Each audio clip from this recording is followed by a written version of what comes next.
The time to build is upon us. With great power comes great responsibility. You know the greatest danger facing us is ourselves, an irrational fear of the unknown. Not because they are easy, but because they are hard. This is the Superhuman Academy podcast. All right. Well, Matt, thanks for taking the time, man. It's good to see you again. It's great to see you. Thanks for having me. I'm excited to be here and add some value for everybody that's on today. Yeah. For those who don't know Matt, I'll give a very brief intro, but I really prefer the long version, which I'll be asking questions about today. But I know Matt from Jiu-Jitsu. I went to FOCO BJJ. Shout out to FOCO BJJ in Fort Collins. That's where I trained. I got my blue belt under Troy and Matt there. Matt is a Brazilian Jiu-Jitsu black belt. And if you're not familiar with BJJ, that is a very, very elite group of people. Typically takes people 10 to 15 years of hard training to get there. If I had to pick between a jiu-jitsu black belt and any PhD in any field, I would take the black belt any day personally. So it's a huge accomplishment. He's also a licensed investment advisor, an author, founder of multiple companies. You're the executive editor of the Colorado Bowhunter magazine too, right? All sorts of good things. I'm sure there's many other accolades and titles I could throw in there, but today really I'm interested in digging into your story, how you got to where you are, any tips, tricks, or deeper wisdom that you've gotten along the way in your life that I could apply, that others who might watch this or listen to this could apply in their lives to get a little bit better every day or a lot better. I'm honored to share, and that's it was interesting. I was coaching 6:30 a.m. jiu-jitsu class, an intermediate class, and I congratulated them at the end of the class and said, "Hey, congratulations! You're better than you were yesterday, and you're better than the people who didn't show up in jiu-jitsu today." It's a big deal.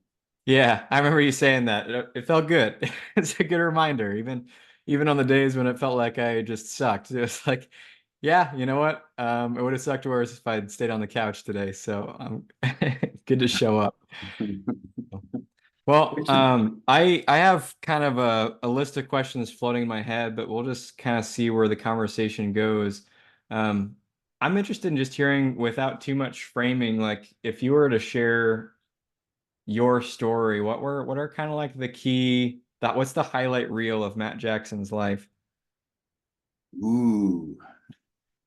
Well, outside of meeting my wife and marrying her, that is the epitome of my highlight reel, and having a successful relationship with her for 20 years of marriage now, 25 years of knowing each other, actually last weekend. Buddy, honestly, I would say the epitome of my career was getting my jiu-jitsu black belt, which interestingly enough, in 2018 is November of 2018 is when I received my black belt in Brazilian Jiu-Jitsu from Professor Finney McMahon, who was one of the very first black belts in all of Northern Colorado. When I started almost 15 years ago, there was legit 2 black belts in the entire part of Northern Colorado. That's it. It was a very small group. But I remember when I was given that speech, it was kind of crazy because in 2017 and 2018, I had been invited to do a ceremonial ringing of the closing of the New York Stock Exchange twice. Had a FinCEN company that me and 2 guys had started that kind of revolutionized how you can manage 401k investments for corporations. That was featured on the Jumbotron in the heart of Times Square, above the NASDAQ. That was pretty awesome. Yeah. And then became a #1 bestseller in 2018 as well. And big year. Yeah, it was. And I remember giving that speech and thinking the one thing that was better than all of that, which a lot of people in my industry that have been doing financial advising or planning, they never even stepped foot inside the New York Stock Exchange, let alone being asked twice to do a ceremonial ringing of the closing bell. And there I am thinking, wow, being a Brazilian Jiu-Jitsu black belt, like that's like the coolest thing that's ever happened to me. I never thought in my life that I would reach that because, and here's why. You look at me now and, I'm pretty fit and in shape at 52, but I was a sick kid growing up, like severe asthma, allergies, Had hay fever so bad as a kid, like I couldn't even be around horses or outside. And so I was kind of a puny kid. And to evolve now to being able to teach people how to be bully proof, to me is still like surreal. And I'm sure you understand that, having, practiced it now for over a year. Yeah, yeah, for sure. It's so weird to hear you talk about like being a puny kid too, because I mean, for those who haven't been in a room with you, like I can just tell them like you have a very like dominant, strong presence. Like you walk into the room, people know you're there immediately. Like you're very confident, you present very strong. And I mean, as someone who's grappled with you, you're a tough dude, right? So to hear that, it's just like what I'm thinking of is like, what does it look like? How does somebody go from, being that kid who's indoors, asthmatic? I mean, I struggled with asthma as a kid. I know how hard that is. Um, to someone who has that sort of presence and strength and confidence and security in themselves. That's kind of what I want to figure out. Like, what did that journey look like? How did you get from point A to point B? And I'll add one thing onto that too, for those who might not know this. So Matt also teaches a master class on building trust and making money faster. And he's offering that to members of our community too. So if you're in the enterprise, you can check that out. We'll probably share links to it later, but that's another thing. You've been a keynote speaker on those things. I mean, that takes a lot of guts, and most people are more afraid of speaking in public than of death or like anything else. So it's like the pinnacle of confidence and strength and presence. And so, yeah, just like what'd that look like? How did you go from point A to point B like that? Well, to be very honest and vulnerable, which I think it takes a lot of courage to be vulnerable. And I'm open to doing that as long as other people benefit from it in their lives. And I don't really care about the criticism because of the evolution that I've experienced. And I want that for other people as well. I was kind of bullied as a kid, came from a broken home. My parents were divorced, latchkey kid, all the way through elementary school and middle school. And my brother, just to be open and vulnerable, had a really hard time with that separation of my parents. And guess who he took it out on? Me, the young, puny, unathletic, asthmatic kid. And, I heard Mike Tyson say just last week, if you don't know who Mike Tyson is, arguably one of the meanest heavyweight boxing champions of all time. And he was bullied too. George St. Pierre, arguably one of the greatest MMA fighters of all time, bullied too. And what I was encouraged to do when I became a #1 bestseller, when I was going through the process of writing that copy for that book instead of using AI, because it wasn't born back then, we had to do it the hard way, was my writing coach said, hey, Matt, take your pain and turn it into a positive to benefit other people. And so looking back on that, I look at the things that were really painful for me that I wanted to overcome, and I was able to overcome it. And my first step in the journey of overcoming that pain of being a bully was #1, exiting the situation. And the way that I did that, because my dad worked long hours and oftentimes where I was stuck at home alone with my brother, which was not healthy. And we experience that in our lives right now. You might have a toxic relationship in business or personally, and I encourage people to get out of those. And so what I did was I kind of lost myself or found myself in the gymnastics gym and was there 5 to 6 days a week, 3 to 4 hours a day, just learning how to be athletic and really just enjoying being away from home, if I'm being quite honest. And through that, I had a lot of success. I was just a natural. My dad was a national collegiate ringman at Iowa State University. And so I guess it's in my DNA to kind of swing around and be crazy. But I had a lot of success, and I'm a firm believer that looking back on it, success breeds confidence and confidence breeds more success. And one thing that's really important, I think that everybody can apply to their lives through this conversation is that me personally, through gymnastics, it's one of those sports where you can never be satisfied. For example, if I'm a collegiate gymnast and I've mastered how to do a double layout dismount, off of the high bar and land and stick it, you're not satisfied as a gymnast. Now you're like, okay, how do we twist it? How do we double twist it, right? How do we do harder tricks in front of it so you're more tired? And so there's always this raising of the bar that we're always trying to do as gymnasts. And I suppose it's the same for other sports as well. But in gymnastics, it's much more, you can realize it much faster. And so it made me through my professional career, Colin, like honestly, a truth seeker. Because every single day that you walk in that gymnastics gym, or you walk into business in my mindset, or you walk onto the mat at the Jiu-Jitsu Academy, you're always wondering, like, what's going to happen today? Like, am I enough? Right. And being a truth seeker, I always wanted to find myself, what was I capable of physically? What am I capable of mentally? Like, how high can I go? What am I capable of spiritually? And how can I improve my relationships? Just trying to be the best person that I can possibly be, which I think is the mantra of what everybody is thinking, you know, here in the Superhuman Performance Academy, is like, how can I be the best person I can be? Mm-hmm. Maybe I took it to the nth degree and went a little extreme, but it was really just trying to seek the truth in me, what I was capable of, how much potential I could fill. And today it still drives me. You know, I get bored kind of fast. And that's what's held my attention in the Brazilian Jiu-Jitsu arena, in the investment advisory arena, because it changes so fast. And really the possibilities and strategies that we use in both arenas are endless. And it's always held my attention. Does that make sense? Yeah. So it seems like for you, escaping, it was almost like an escape to excellence. Well, that phrase kind of popped into my head. Like, and not everyone can leave their physical environment that they're in all the time, but there's always some way that you can push yourself and pursue something, become obsessed with something. It seems like that was kind of your key, at least in that original situation with your brother, was pouring yourself into something, becoming obsessed with it. Did I get that right? Kind of like a...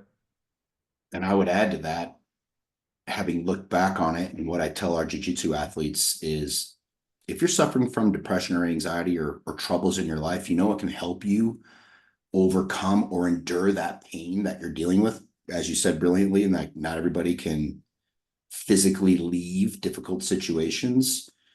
I really feel, having studied flow states, that when you can be in the state of flow, which is, for people that are listening, like when you're engaged in an activity and time flies by, an hour seems like 5 minutes, then you know you're in flow state. And the dopamine that you get in your body, the confidence that you get, the love that you feel, the cheerfulness that you have in your heart, for me, made it easier to endure the pain of the day-to-day stuff that I would have to go to in order to get to the place that I wanted to be, that would help me get in flow state. What did you do when you weren't able to engage in that activity? Like, so at the beginning it was gymnastics. I'm sure there are other things, but when you were cut off from that by your circumstances or whatever, what was the alternative for you? A lot of pain.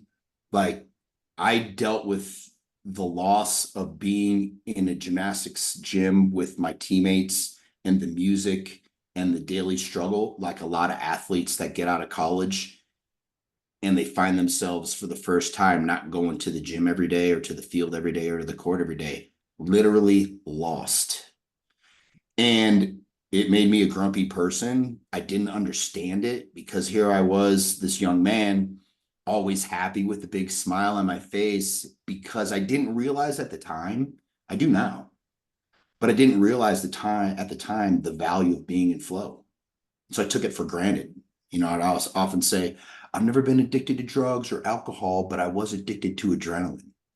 Well, when you turn that off, it's really difficult. Mm-hmm. So what I did was I got myself into what I thought was like the ultimate challenge. And for me, that was bow hunting elk in the mountains of Colorado by myself, with a 50 to 70 pound backpack and a bow and arrow for a week at a time, sometimes more, all alone. Where did that come from? How I filled my time, right? Yeah, but like, what inspired you to go that direction? Like my first instinct, like if I'm just sitting around, like, oh, I need to do something, wouldn't be, I'm gonna go out into the woods by myself, like, hunt large animals. Where'd that come from? I grew up fishing in Canada with my dad and my brother. Okay. He would take us up to Canada in the summer times. My dad was a voc ed instructor in high school, and he actually was inducted into the National Teachers Hall of Fame because he built 3 aircrafts with at-risk kids in high school. And one of them, you could actually fold the wings back, put it on floats. We would put it on a 6-place snowmobile trailer and pull it like 20 hours to the furthest north you can go in Canada. Launch it in the water, fold the wings up, put the pins in, and we'd go out and fish. And so I always had this love for adventure. And then again, going back to the gymnastics analogy, always trying to level up. I was a duck and goose hunter as a kid growing up, had dogs and just loved doing that, pheasant hunting. Got to Colorado and really enjoyed the mountains and all the things that they had to offer as far as adventure. Backpacking and hiking and all that stuff. You have to be able to use a compass and a map when you go in the backcountry. And I had rifle hunted for elk to feed myself and my friends outside of hunting season, and was successful. And then, so what's the next logical progression for Matt Jackson? Not to use a rifle, but to use a traditional ball and cap muzzleloader, which, if you're not familiar with that, rifle can shoot effectively if you're well trained up to 800 or 1,000 yards. Muzzleloader, 75 to 100. I was successful doing that. Crazy stories on muzzleloading, that wild. Almost got attacked by a pack of coyotes at like 11,000 feet. That was pretty crazy. By yourself? Yeah. Oh, can't imagine. It was pretty scary, to be quite honest with you, when 3, 70-pound coyotes, 60-pound coyotes coming barking out of the trees. You can hear their jaws snapping from like 75 yards away, and they're coming right at you, tails straight out, ears back, and they ran within like 5 feet of me. It was nuts. But the greater point is I was successful as a muzzleloader hunter. And so what's the next logical progression for me? Archery. Like, how can I tip the scales as much in the animal's favor as possible, giving them all of the advantages they have? I have to be like a real true woodsman to be able to play the wind, which their noses are incredibly powerful, being able to get close enough that they can't hear you or see you or even feel you. They do have a real 6th sense. It's crazy. And so being close to those animals, I mean, I've had elk sniff my backside that close to me. That is addicting when you can be that close to nature. And I wasn't even successful on that trip, but to experience that all by yourself, self-reliant, it's not for everybody. It's not, but it's definitely for me. And so that's where I kind of found my flow state. I would train all year round just for backcountry elk hunting, running with a backpack on, hiking with a backpack on, doing Olympic lifts and things like that. Kind of maybe putting you on the spot here, but what would you do if you lost your physical health? My wife and I talk about this all the time because we've dealt with it in our family many times. It's questionable for me because it's an important thing in my life.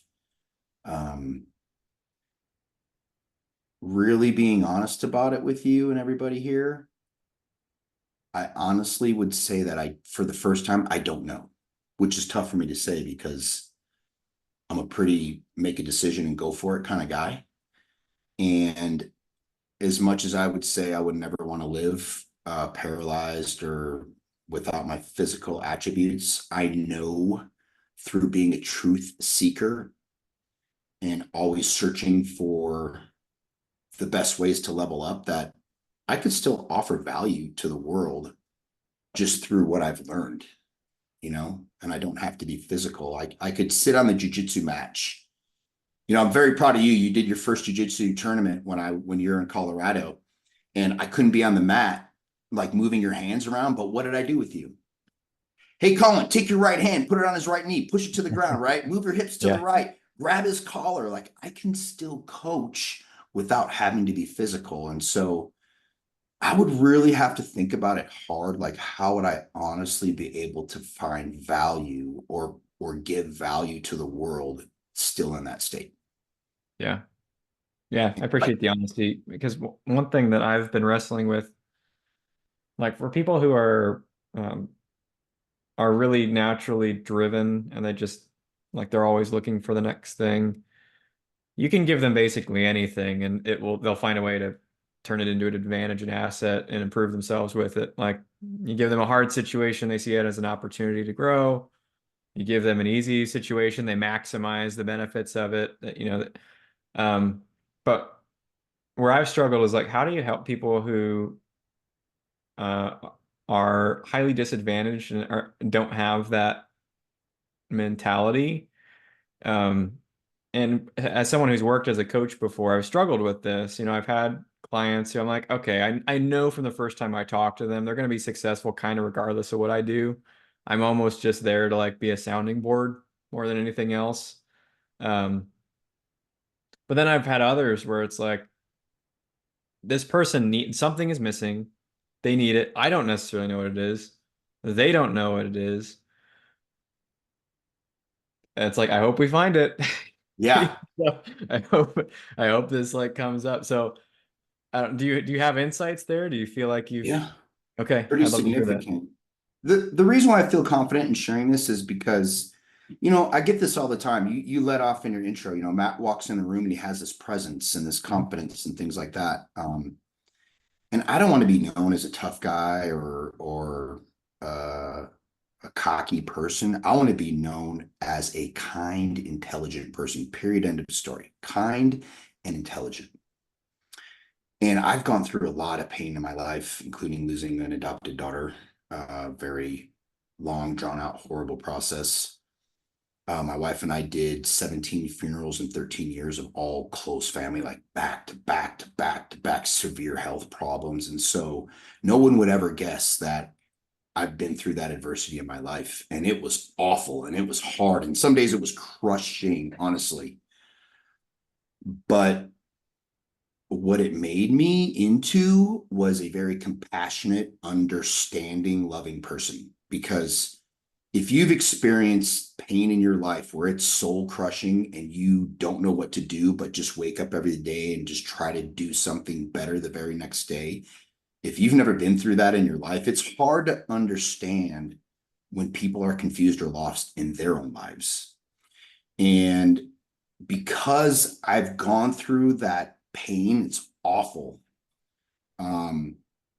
I can have a great appreciation and patience for people that are in it right then. And when I'm talking about is I think about my jiu-jitsu athletes. We have a lot of people that come start Brazilian jiu-jitsu. I started Brazilian jiu-jitsu because I was in tremendous pain. And I felt like I wanted to fight somebody and I didn't want to, do it in the public. And so I went to a place where you could sign up and sign a waiver and learn how to be tough, learn how to defend yourself.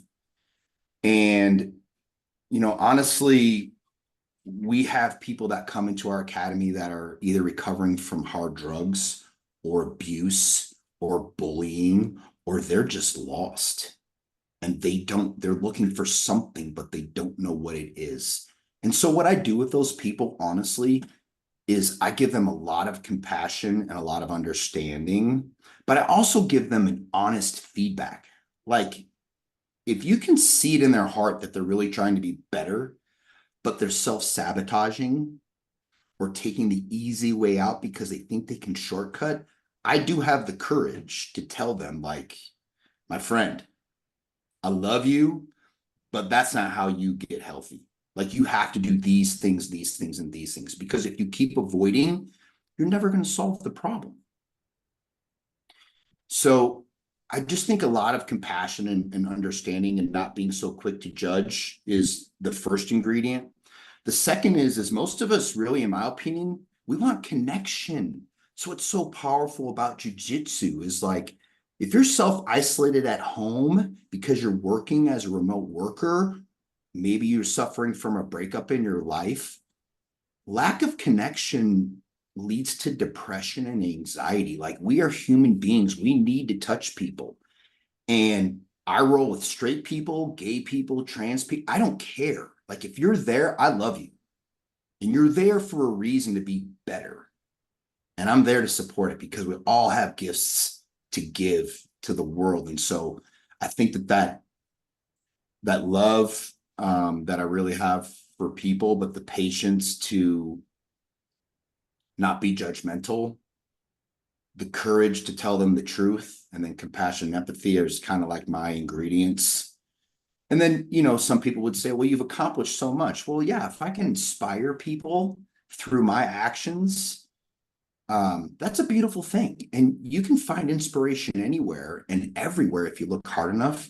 But honestly, most people that I meet in passing, they don't know where to look for inspiration. Honestly, it's probably not this group of people because we're all high performers. But a lot of people that are stuck in a 9-to-5 job that they hate and they're just working for the weekend and they're just trying to get by, they may have never run into somebody like anybody in this group who's leveled up in their lives and been better than what they were in the past. Does that make sense? Yeah. So how did, for you, you talked about connection, and I agree. I think that's really key. And I've talked to a lot of people over the past few years who are in that situation you described of being basically isolated at home, having very few, if any, positive, consistent relationships with healthy people. And I guess without getting into the course content, which everyone should check out, but like, how did you learn to make connections with people who would help you to level up in your life? Because that can be really intimidating. Yeah. I always had good coaches. I'm a big believer in having mentors and coaches. I've had coaches in my life that I paid very little money to, and I have coaches in my life that I've paid over $100,000 in a year to, just because I saw the value in it for me. That's a tough question, you know, like, again, if you're intimidated to be somewhere, I encourage people to go through it. Like, you got to get through that intimidation feeling. You belong. Like, we all have incredible skills and talents. You just got to be pulled out of us. And the biggest thing is having the courage to not be adequate. Like, having the courage to ruthlessly look at yourself and say, where is it that I need to improve? And when somebody's better than you, rather than being jealous and wanting to criticize and avoid it, like, you should go headstrong at it. And I'll give you a real life example right now. On Monday, Memorial Day, we were having an open mat to support a veterans charity called We Defy. It's a beautiful charity. It helps give prosthetics to veterans. I love it. And we had this great big guy come down from Cheyenne. I only weigh like 185 pounds. He's a big dude, ex-football player, came down and we were having a roll. And I was showing him some techniques on just how to hold somebody's hand to really make sure that they can't get it back and escape and do things in jiu-jitsu. And I remember Professor Troy came over, who's been doing jiu-jitsu longer than oh my God, I've been a black belt for 8 years. He's been doing jiu-jitsu for 30 years. He's my age. And he came over and he was adding to this technique that I was showing this big guy. And for the very first time in 2 years, I was slightly annoyed. Like, dude, like, I know what I'm doing here. I'm like one of the best grapplers in the state, like doing this a long time. And I was kind of like butthurt because I wasn't being honest. And then I looked at myself and I'm like, holy cow, like, am I crazy? Like, I have one of the best guys in the entire world, and he is one of the best in the entire world, helping me. He wasn't criticizing me. He was showing me an additional move that I could do on top of what I was showing this guy. Had I not had the right mindset, Colin, like, I would have blown myself up mentally. Like, who does he think he is telling me this stuff? Does he know that I'm a first degree Brazilian Jiu-Jitsu black belt? I'll strangle everybody, blah, blah, blah, blah, blah. Who cares? But having that healthy attitude where I'm a truth seeker and being able to check myself and my ego and being brutally honest with myself led to that epiphany. Like, holy cow, man, what a like great opportunity to learn from one of the best in the entire world. And that was just 4 days ago. The last 25 years, that's what I've been doing in business. I started as a ditch digger when I moved here 30 years ago to Colorado, literally riding a shovel, digging holes and filling them back in. And I knew it wasn't a situation that I wanted to be in when I was 65, because all the men and women that were in that occupation at 65 were divorced and alcoholic. That's not where I wanted to be. So I got licensed in insurance and started doing group health insurance. Didn't really love it. Got licensed as an investment fiduciary 20 some years ago, 24 and a half years ago, and provide real value to people. And I didn't have anybody as a kid growing up saying, this is how you do business. This is the proper way that you build relationships in business. This is how you build trust in business. No one. And so it was a really painful journey for me, which is what led me to build this course, because you could learn in 30 minutes what literally took me 10 plus years and thousands of dollars in paying for people to go to their trainings and flying around the country and sometimes to different countries to listen to speakers, to take notes on how I could build trust and be better in business. And here's a really important thing. My success, the little amount of success I've had in business, has never been because I've been money motivated. I'm a lifestyle guy. I'm an investment advisor who always wants to bring his best, but I want the lifestyle, the freedom and flexibility to be with my family. And so I've never said, hey man, I need to be a millionaire by this age, or I need to have this much money by this age. And that's what drives me to go out there and be a shark in the water. I got to be better than everybody else because I'm going to make all this money. No. In fact, it's the total opposite. I wanted to learn these skills because I remember one time, I think it was about 2003. I'll never forget it. I was one of the nation's top long-term care insurance planners. Here I am, like 28. The average age of my clients like 65, 67. And I'm getting discriminated against as a young man who's extremely good, one of the best in the country at what he does, because I have my 65 and 67-year-old clients going, man, I got grandkids older than you. Why should I listen to you? For real. And I remember I couldn't get this couple to see the value in having long-term care insurance back in 2003. And guess what? I got a phone call in 2004. Guess from who? The wife of that couple. Matt, do you remember you came and talked to us a year ago? I'm so-and-so. Yeah, I do remember. What's going on? Well, my husband had a stroke and now he's paralyzed on his right side and I don't know what to do. And that struck me like, holy cow, what was it that I could have done better as a professional to really help these people realize that this would have benefited them greatly? Like, I really walked away from that conversation thinking that I had done them a disservice. And I was like, I'm never doing that again. Like, I have to be the best that I could possibly be to help people understand if something is appropriate for them, all of the reasons to do it, even though it's expensive in the front end, it's going to help you on the back end by far in multiples. But I never wanted to be a barrier for somebody's protection or help or happiness. And yeah, that's what's always motivated me, honestly. I have a question that popped up a couple minutes ago that I can't get out of my head, so I'm going to ask. So you mentioned having several coaches throughout your life, some who you paid a lot, some who you didn't pay. Like, who would you say was the first person who was in a coaching type role for you that helped change your life, shape who you are, that you sought out instead of it just kind of like landing in your lap or being someone you were, born within your circle, like that you sought out? And what did that look like? Because I think I think everyone could benefit from coaching, but I do think that there's mental barriers to that. And it might help it helped me honestly to think through, like, how do you find that person and how do you build that relationship, build trust there, get someone who's way ahead of you or, has something that you need to be like, yeah, I'll take you under my wing. I'll help you out. Very simple. Find the people who have what you want, do what they do, and you'll get what they got. Find people who have what you want, do what they do, and you'll get what they got. My first mentor and coach that I looked for is still one of my best friends today. fellow by the name of Gary Watterson. And I met him when I first moved to Fort Collins, Colorado in 1995, June. I was working as a personal trainer because I got my degree in exercise physiology.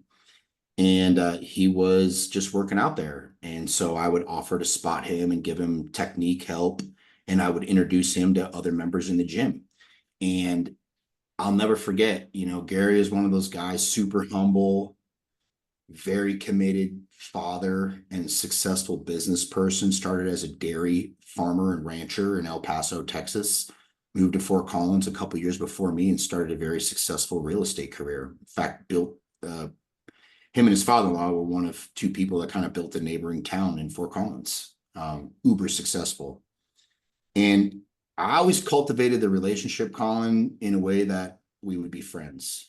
And it started off as a friendship. He'll always tell you that he's not my coach, but he is the one person in my life, the one single person in my life who's never given me bad advice about family, about being a dad, about being a husband, about being an ethical, responsible, caring business person. Never given me a piece of bad advice. I've had a lot of people land in my lap that try to act like him, try to be like him, but none ever held a candle to Gary Watterson. Ultimate professional and super humble. Like if you met him on the street, you would never know who he really is. People might walk by me and go like, there's something about Matt Jackson. There's something special about that guy. There's nothing special about me. I'm just a reincarnate of all the people that I've met. Just take a little bit from each one of those people. But, to cultivate that relationship and to build trust, when he gave me advice, you know what I did?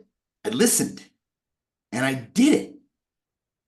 I have a friend in my life, one of my best friends. He's been through a lot of hard stuff. And every time he has hard things come in his life, he calls me for advice. I give it to him. And you know what he does? The exact opposite. The exact opposite. And his life, like all of those choices he made not to listen to me are painful, very painful. And so I think I cultivated the relationship because Gary, in his own subliminal way, knew that I trusted him, because when he gave me advice, I would go act on it. And then I would come back and we would have lunch or we would work out together and be like, hey, Gary, remember that time you talked about this, and that? Well, this is what I did. And thank God you shared that with me, because I'm a better professional, a better dad. Like it made a difference in the relationship with my daughter. It made a difference in my recovery from the pain of losing a daughter. And other things. Like being able to have a person who encourages you not only to be your best and give you good advice, but also to encourage you when you're down is super important. And we all know people that are going through hard times in their lives, like they're not where they want to be. And the best piece of advice that I always get from my friend is, Matt, keep your chin up. You're a good guy. Keep your chin up. You're a good guy. And those two little sentences to me mean a ton. It's just reinforcement that I can do it. Tomorrow's a new day. And even though I'm going through a lot of pain, I'm a good person. And I'm still going to wake up tomorrow, despite all of the pain. Instead of making me grumpy and angry and jealous and mean, I'm still going to be a good person tomorrow. Is that helpful? Yeah. So you were a personal fitness trainer at a gym. This random guy named Gary is doing a bench press or something. You go over and spot him. At what point did you recognize, I want this person to stay in my life and I want to emulate them? Like, was there like a switch that flicked, or was it just kind of happenstance? We all know them. You have that person where you're around them and you can feel the energy coming off of them, right? He was always in flow state when I saw him in the gym. That's where he went to get in flow state. So he was smiling, right? And he was always talking about the possibilities of the future instead of complaining about the past. Mm-hmm. And I just knew it. Like, I knew there was something about that guy. He was going somewhere. And he was the type of friend that I want in my life, like who thought like me. Like, despite what other people say about me, despite the bad things that happen in my life, like I'm going in my direction. I want to be like that guy. Like unmessable with. You can't mess with me because I have a direction that I want to go. And even though you're mean and you might say bad things about, and I get a lot of hate just from the way that I look. People say to me all the time, wow, when I first saw you come in the room, you look like a real jerk. But then I got to know you and like, you're one of the nicest guys ever. Like you wouldn't hurt anybody. You'll help anybody. Like I totally got you wrong. And that's what I saw in my friend Gary. It was like, man, I want, regardless of the financial success, I wanted what he had, which was self-respect, direction, and he had this burning love, not only for himself, but for God and humanity. Like, to me, that's like, whoo, pretty awesome. So you said something there. I feel like I can see an immediate application with, like, first of all, you were in a gym, so like you weren't sitting on your couch at home. I guess that's the distinction. Like, I think in order to meet the types of people that you want to, you have to go out somewhere. you have to go somewhere where there are people. And then one thing that you said, like the way that he was talking in terms of possibility. He was smiling. He seemed positive. He seemed like he had a direction that he was moving in. So I'm just thinking in terms of like, how can I identify in my life people who I want to, I guess hitch my boat to, or whatever you want to say, long term. Are there any other kind of criteria that you can think of that kind of stand out to you that help you to identify like that's somebody that I want to be a coach in my life, whether they're officially a coach or not, somebody that you want to spend more time around to move in their direction? Yeah, man. You got to have street cred and you got to be an expert. In my volunteer role as the executive editor of the Colorado Bowhunter magazine, I've met a lot of hate, people trying to tell me how to do my job. And I took that thing from a black and white, 34-page, not very attractive newsletter to an 87-page, full color, gorgeous, one of the top outdoor magazines in the entire West. And I got these people telling me how to do it who've never been published. I've been published almost 36 times in Forbes, Fortune, US News and World, all that kind of stuff. These people have never been published. They've never written an article. They've never written a book. So I'm looking for people, again, find people who have what you want, do what they do, and you'll get what they got. And so I talk about this in my book, The Retirement Dream Maker, Master the Art of Retirement Abundance. I feel bad for retirees when they get retired, forced into retirement. I think it's awful because when you're 65 or 66, there's no other time in your life when you should have more money. You have the most money in your life at that point. Your skill set should be the sharpest because you've been working on them for 40 plus years, right? And you got nothing but time to really follow your passions. But what people don't talk about when they're working is what is my passion going to be when I retire? What am I going to do with my life?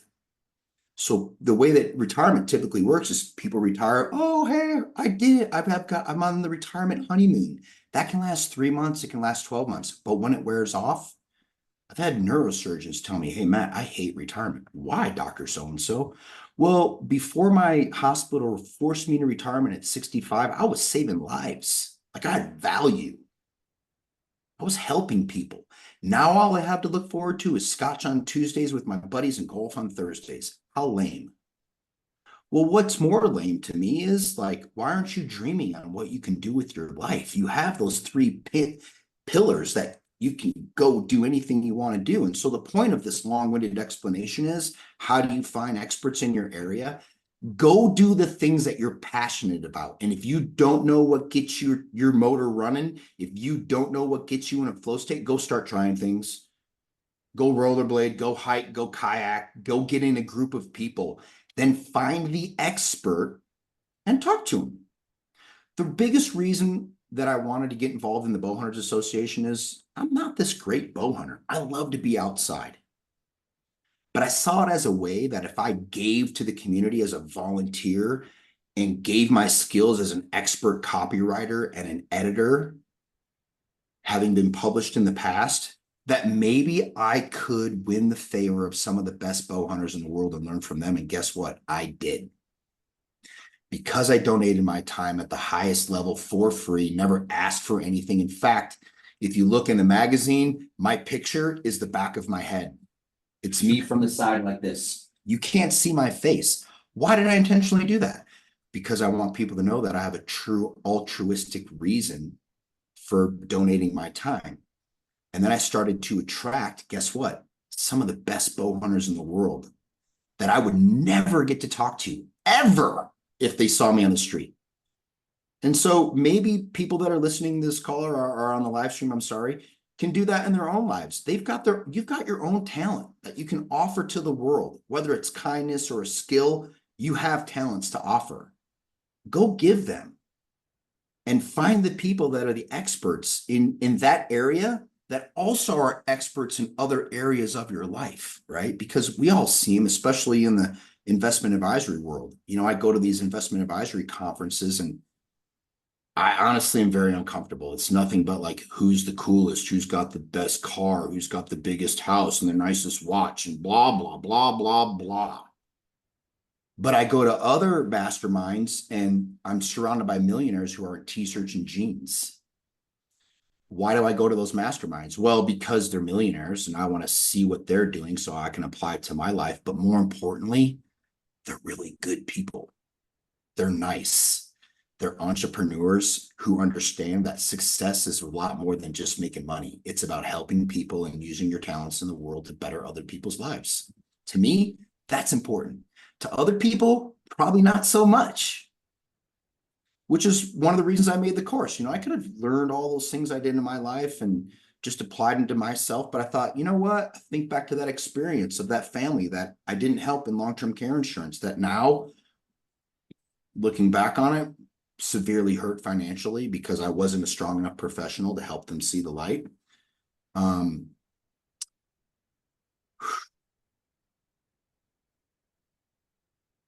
How is it that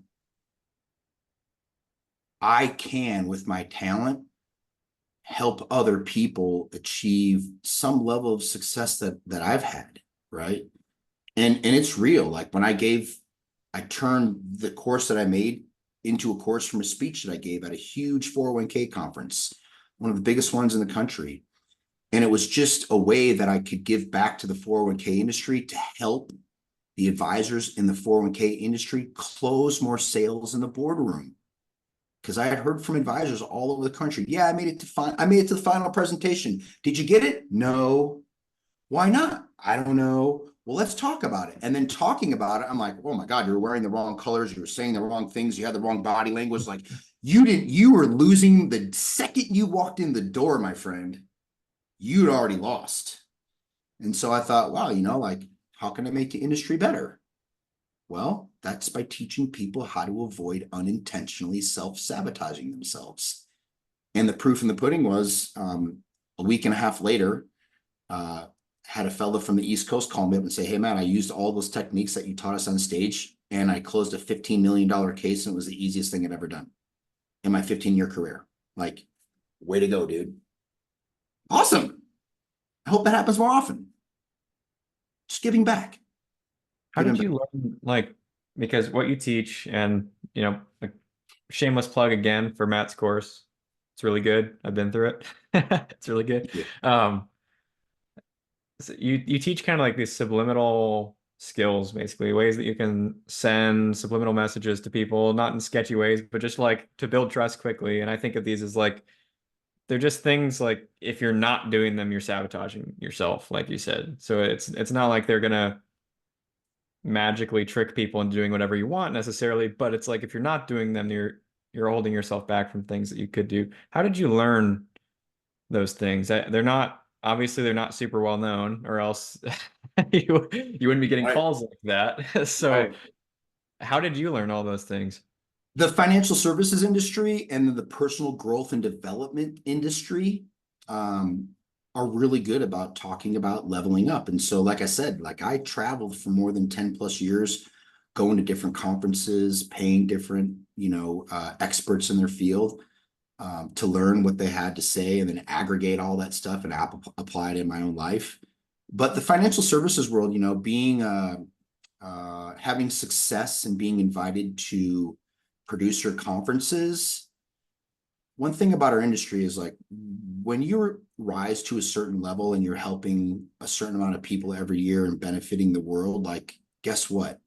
the financial services world is greedy. They want more. And so when they see guys like me and people that are better than me, they give them free training because what do they want? More.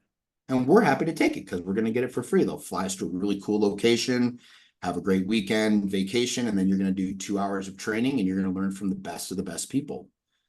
And so, that's kind of how it really happened for me, is just always showing up to those with a notepad, humility, an open heart, and the desire to learn 1 to 3 things in every conference that I go and apply them to my life. 1 to 3 things. I want to apply them to my life. I want to apply them successfully or unsuccessfully, but I want to try them.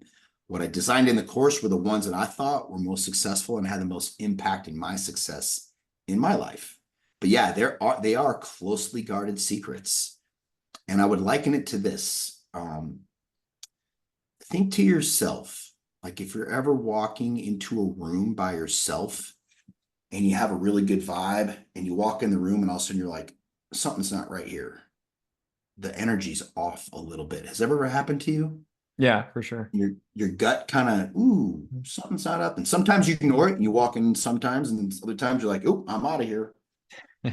That's what the subliminal art of selling is all about, is avoiding people when they feel your energy or when they feel you come in or when they see you working. They're like, oh, something's off here.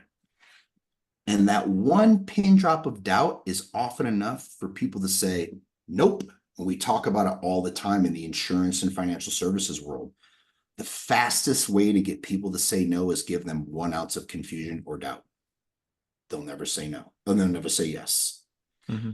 So, I think if you couple the techniques that I have put into my class with neuro-linguistic programming and all the things that you talk about in the Superhuman Performance Academy, and you avoid self-sabotaging yourself unintentionally, you're a machine. Like, you're a successful machine for the right reasons, I hope. Does that make sense? Yeah. All right. We're running short on time, so I've got one question I want to ask, and then I like to do kind of summarize. I'm going to try to take from this whole conversation, if I had basically like turn it into a course, like how would I, articulate the lessons that I've kind of extrapolated from it. So first, the question, how would you define superhuman? What does that word mean to you? Being better than average. And there's a lot of average people out there who have no desire to really find their real potential. That to me is superhuman. Okay, people desiring to find their true potential, like that, being driven by that desire. And listen, you don't have to be a freak athlete or some chiseled, ripped person. Don't judge it about that. I'm talking, this is the most important muscle we have right here. That's it. And this grows this and these.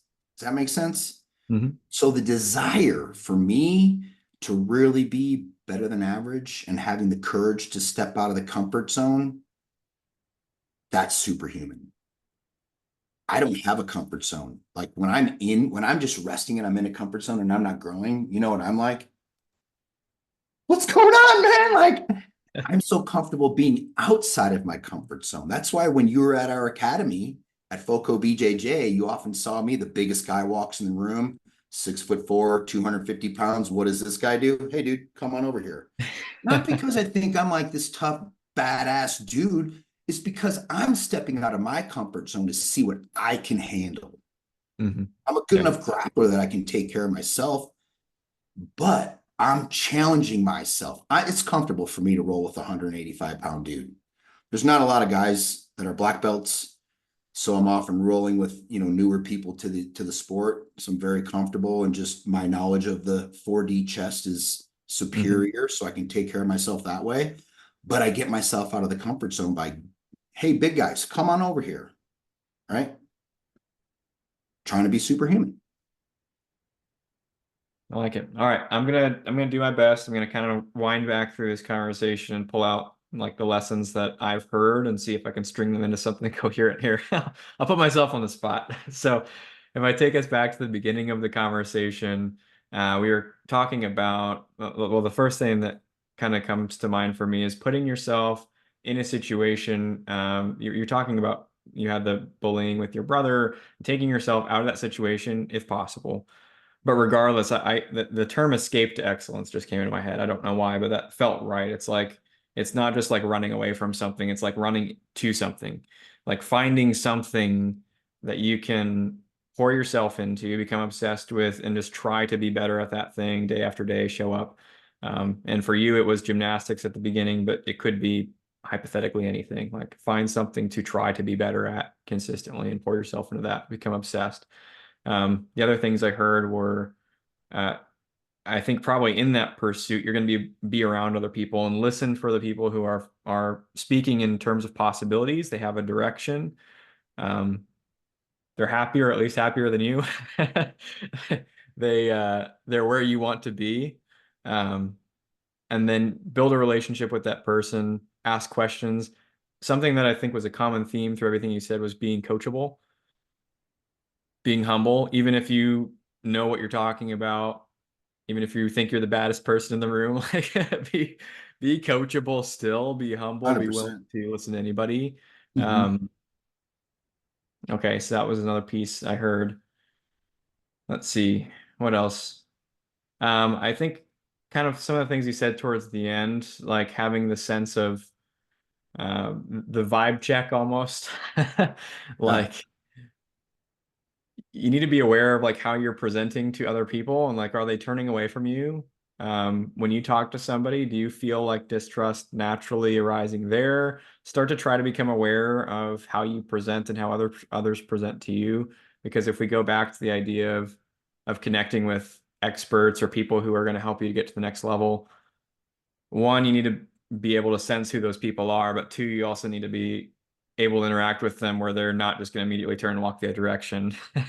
And so it's worth investing in figuring out, how can I make myself a little more trustworthy, presentable, reliable? And one of the ways that you talked about doing that was offering value straight up, not just trying to sell things per se, but like how can you give? How can you add value to somebody else's life?